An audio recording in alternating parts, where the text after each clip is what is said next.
Terpantas, terkini dan sahih. Bila-bila masa, di mana jua. Berita di jari. Subscribe YouTube Bulletin TV3. Bulletin 1.30 4 Januari bersama saya Amir Hakim Lokman. Tajuk utama tengah hari ini. Pertembungan 1 lawan 1 di PRK Kimanis.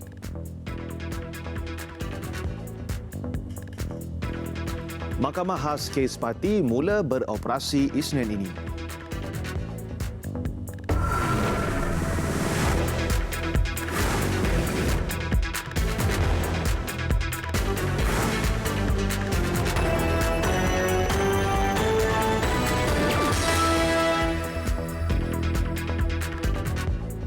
Assalamualaikum dan salam sejahtera. Pilihan raya kecil PRK Parlimen Kimanis Sabah pada 18 Januari ini menyaksikan pertembungan 1 lawan 1. Proses penyerahan borang pencalonan berjalan lancar sejak dibuka jam 9 pagi tadi dan tiada bantahan diterima. Calon Barisan Nasional BN Datuk Muhammad Al-Amin adalah yang pertama menyerahkan borang pencalonan. Beliau tiba di pusat penamaan di Dewan Datuk Seri Panglima Haji Muhammad Dun Banil Beaufort pada jam 9.07 pagi.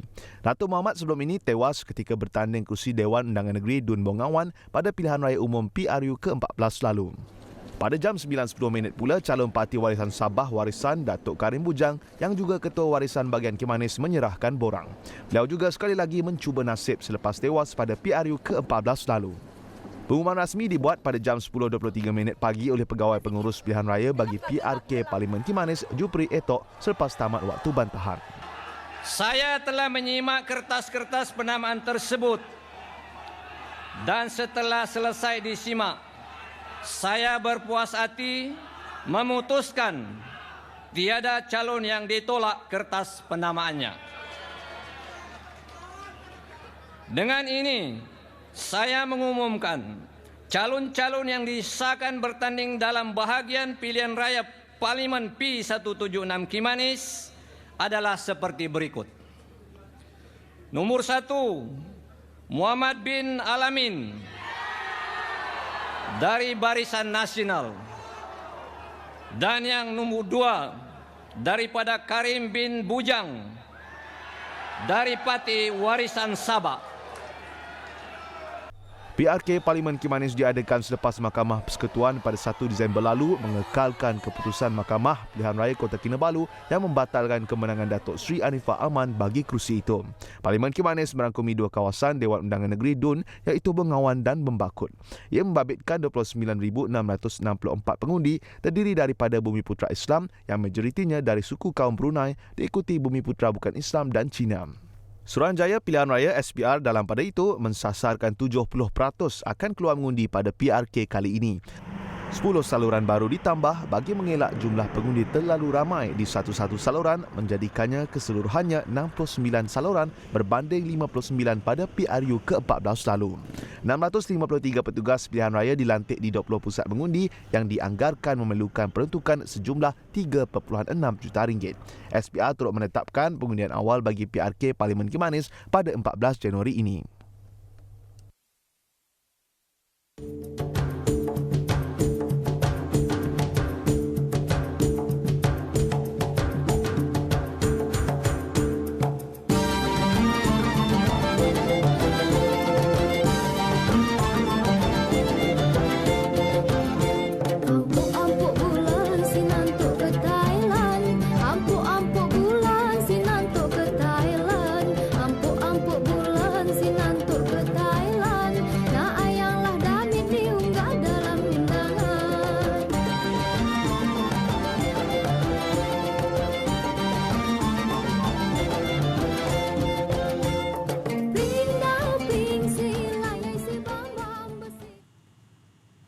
Dan berikut reaksi kepada pencalonan PRK Parlimen Kimanis.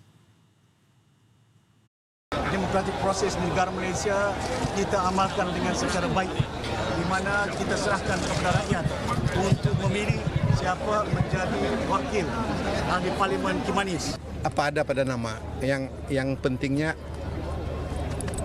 kejujuran pada perjuangan.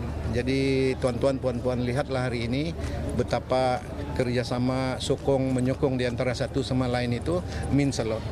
I'm sure we can, with God willing, insyaAllah, we will deliver.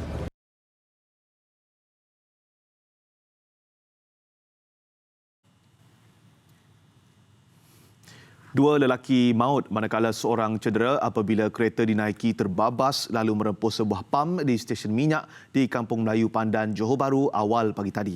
Pemandu kereta P. Jayapal dipercayai meninggal dunia apabila terpelanting keluar sebelum dihempap kereta dipandunya itu di stesen minyak berkenaan. Seorang lagi penumpang lelaki di tempat duduk hadapan yang belum dikenal pasti disahkan meninggal dunia di lokasi kejadian. Manakala penumpang belakang kereta itu, Adriana Chong, 20, cedera. Komander Operasi Pegawai Bomba Kanan 2 Khairul Azhar Abdul Aziz berkata pihaknya menerima panggilan kecemasan pada jam 6.20 pagi. Sebuah jentera bomba dan van unit bantuan perkhidmatan kecemasan EMRS bersama 8 pegawai dan anggota segera dikejarkan ke lokasi. Kereta Honda City dinaiki mangsa dipercayai dari arah bandaraya menghala ke Tebrau. Anggota bomba mengambil masa 10 minit untuk mengeluarkan kedua-dua mangsa yang maut. Seorang penumpang belakang kereta itu, Adriana Chong, 20, dilapor cedera dan segera dikejarkan ke hospital oleh unit EMRS bomba untuk rawatan. Punca sebenar nahas masih disiasat.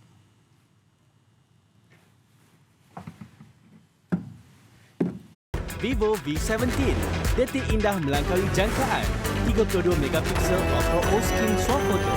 Vivo.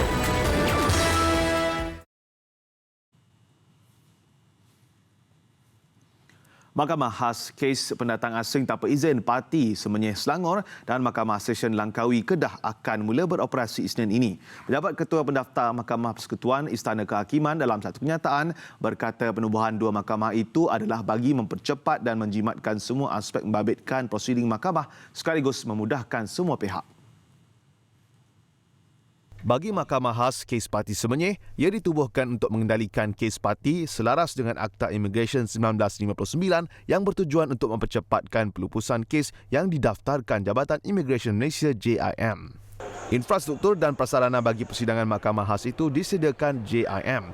Bagi aspek pengoperasian pula, pegawai kehakiman dan kaki tangan sokongan yang terdiri dari jurubahasa serta kerani kewangan adalah kaki tangan mahkamah. Mahkamah Session Langkawi pula akan membicarakan kes sivil dan jenayah yang didaftar dan tertakluk kepada bidang kuasa tempatan daerah terbabit. Penubuhannya adalah bertujuan untuk menjimatkan masa dan perbelanjaan pihak yang terbabit dengan saksi serta orang awam kini tidak lagi perlu berulang-alik ke Mahkamah Session Alor-Star. Badan Kehakiman berharap penubuhan mahkamah baru itu dapat dijadikan sebagai forum untuk rakyat dari pelbagai latar belakang menuntut keadilan sekaligus mendukung prinsip kedaulatan undang-undang di Malaysia. Penjualan air zam-zam adalah dilarang dan tidak dibenarkan di negara ini. Bahagian Keselamatan dan Kualiti Makanan Kementerian Kesihatan KKM memaklumkan individu yang melakukan kesalahan itu boleh berdepan tindakan undang-undang. Mana-mana individu yang disabitkan kesalahan mengimport, mengedarkan dan menjual air zam-zam boleh dikenakan denda tidak melebihi RM10,000 atau penjara tidak melebihi 2 tahun. Penyataan berkenaan turut meminta orang ramai yang mempunyai sebarang pertanyaan atau aduan berhubung perkara itu boleh menyalurkannya kepada bahagian Keselamatan dan Kualiti Makanan.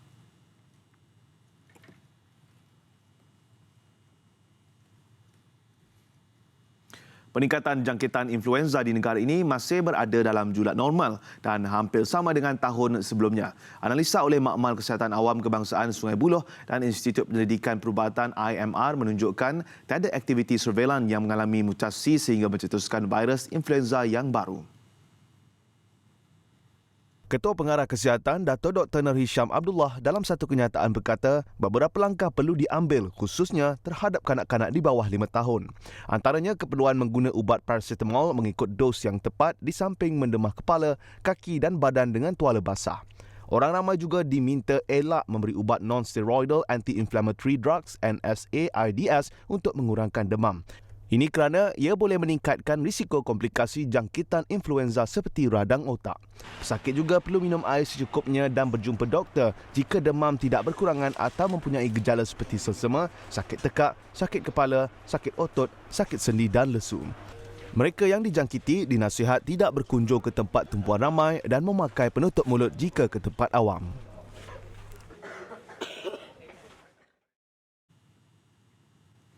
Kalau sudah tangan berseni, buat apa pun pasti kelihatan menakjubkan. Selain berbakat dalam seni petikan gitar, gitaris kumpulan rock terkenal era 80-an, Sweet Charity, Rosli Muhalim mempunyai bakat dalam seni lukis kristal.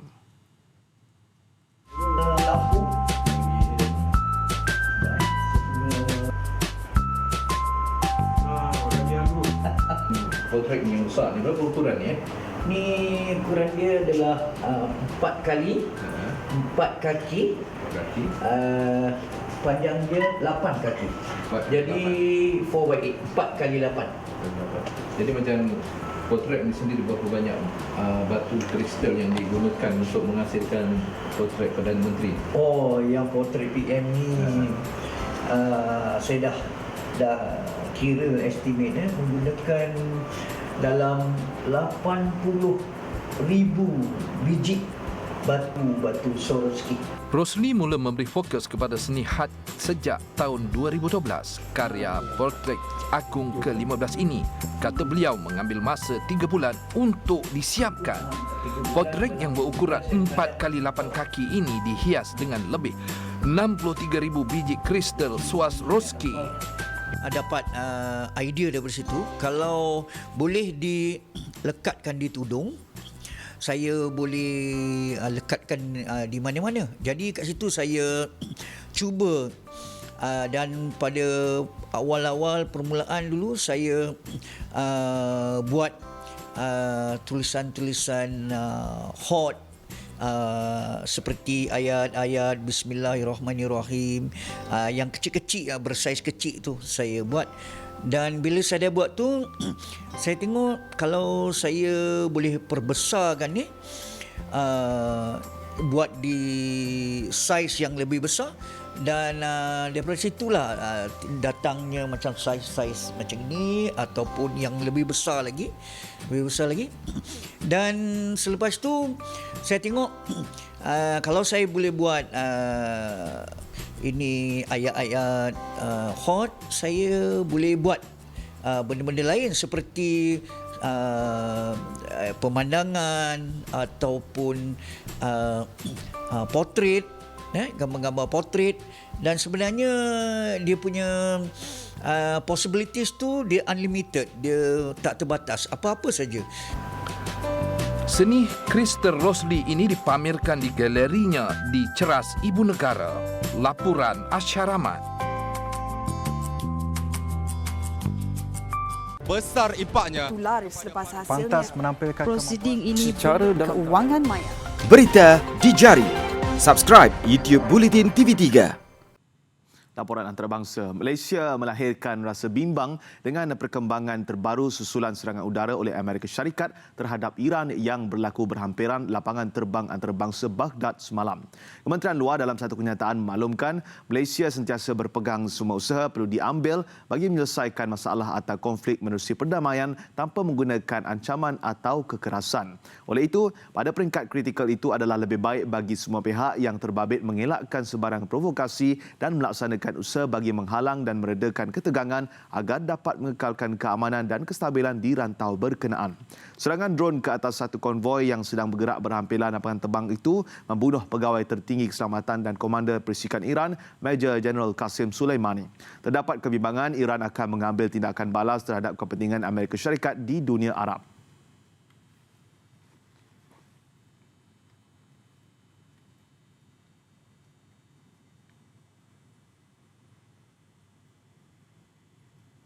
Sementara itu, di Basra, rakyat Iraq mengadakan tunjuk perasaan membantah campur tangan Iran dan Amerika Syarikat dalam hal ehwal negara itu.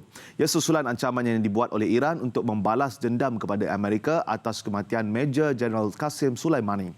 Ia dibimbangi mencetuskan konflik serantau yang lebih luas. Susulan ancaman Iran itu, Amerika merancang untuk menghantar tambahan 3,000 hingga 3,500 anggota tentera ke Timur Tengah. Pentagon dalam kenyataannya memaklumkan pasukan itu akan digerakkan ke Kuwait sebagai persiapan kepada sebarang tindak balas yang kononnya akan mengancam anggota tentera dan kemudahannya. Presiden Donald Trump pula dalam satu ucapannya di Miami secara angkuh berkata Major Qasim Soleimani sepatutnya telah dibunuh lebih awal beberapa tahun lalu. Sementara itu, Parlimen Iraq dijadual mengadakan mesyuarat tergempar berhubung perkembangan terbaru ini esok.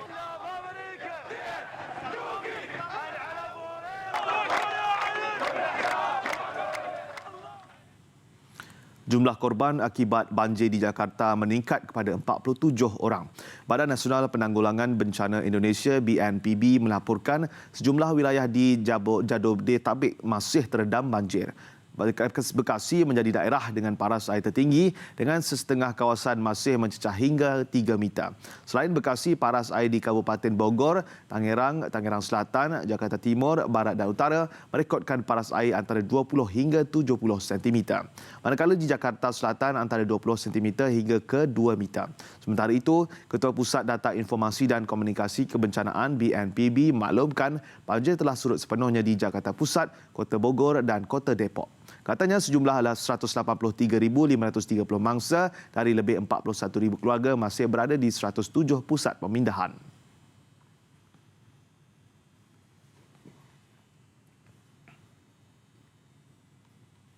Sekurang-kurangnya 4 terbunuh manakala lebih 12 lagi cedera selepas sebuah bangunan 7 tingkat yang dalam pembinaan runtuh di kawasan peranginan pantai selatan Kemboja. Bangunan yang bakal dijadikan hotel runtuh kira-kira jam 4.30 petang.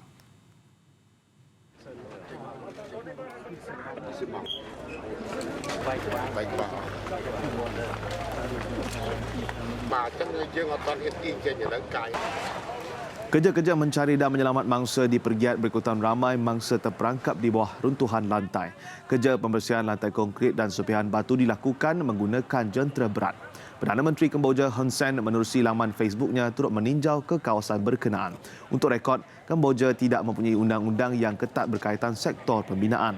Jun lalu, hampir 30 nyawa melayang dalam runtuhan pembinaan di Bandar Peranginan di Sihanouk.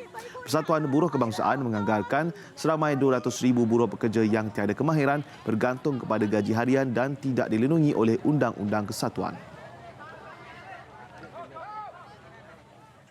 Besar impaknya. Tular selepas hasilnya. Pantas menampilkan Prosiding ini secara dan keuangan maya. Berita di jari. Subscribe YouTube Bulletin TV3. Laporan sukan, kerancakan persiapan skuad badminton negara menghadapi kejohanan Pro 2 Malaysia Masters dikejutkan dengan penarikan diri pemain perseorangan wanita Sonia Chia. Kecederaan saat akhir yang dialami Sonia menyaksikan tempatnya bakal diisi Goh Jin Wei. Persatuan Badminton Malaysia BAM mengumumkan penarikan diri perseorangan wanita Sonia Chia dari saingan Pro 2 Malaysia Masters selepas disahkan mengalami kecederaan hamstring. Sekaligus memberi ruang buat Goh Jin Wei yang sebelum ini berada dalam senarai simpanan untuk kembali beraksi. Ia penampilan pertamanya sejak Jun lalu selepas mengalami masalah kesihatan. I didn't put any expectation on myself cause I don't really fully recover, but I think it's a good platform for me to assess how my body is recovering, so after this tournament I can train what is the weakness. Ada dalam program khidmat korporat CSR bagi saingan Pro 2 Malaysia Masters malam, pemain berusia 20 tahun itu mengakui gembira dengan peluang untuk kembali beraksi lebih-lebih lagi di hadapan penyokong sendiri. Mengakui masih dalam fasa pemulihan, tekad Jin Wei mahu mencari rentak selepas berehat selama 7 bulan dari kejohanan kompetitif. SMK Sri Hartamas Kuala Lumpur menerima kehadiran istimewa bekas pelajar mereka Jin Wei yang mengedarkan 120 keping tiket perlawanan bagi saingan yang bermula Selasa ini.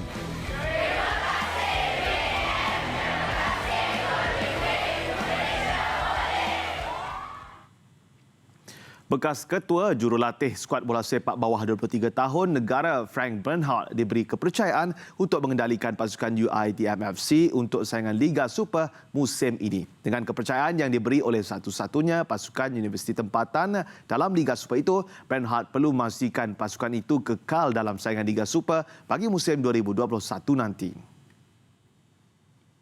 Majlis memperkenalkan Ketua Jurulatih dan Barisan Kejurulatihan UiTM FC berlangsung semalam yang turut dihadiri Presiden UiTM FC Profesor Dr. Azizan Abdullah dan Ketua Penolong Setiausaha Kanan Unit Sukan Kementerian Pendidikan Dr. Pekan Ramli.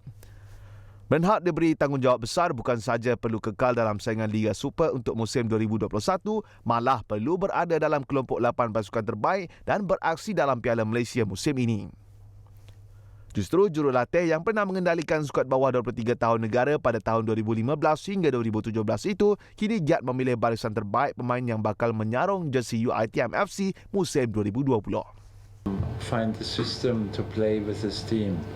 About weaknesses, there is a couple of things which is more to work on, and there's also things which are already good.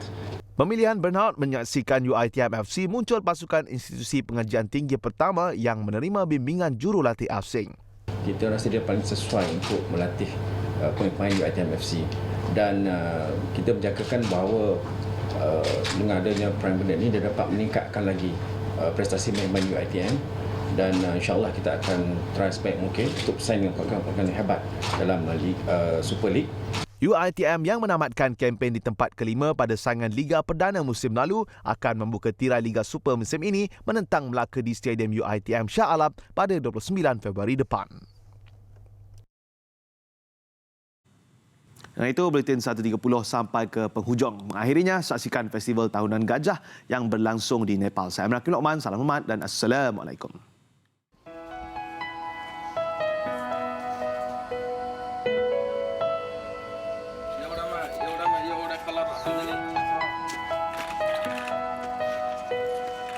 Savitri Divin Sinako, kembali.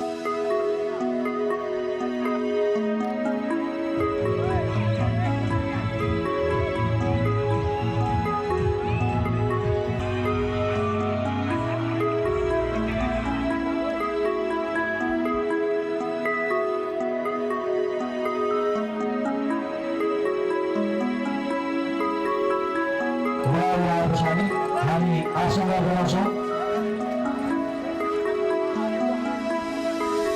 Memang salah tidak pernah diberani Indonesia.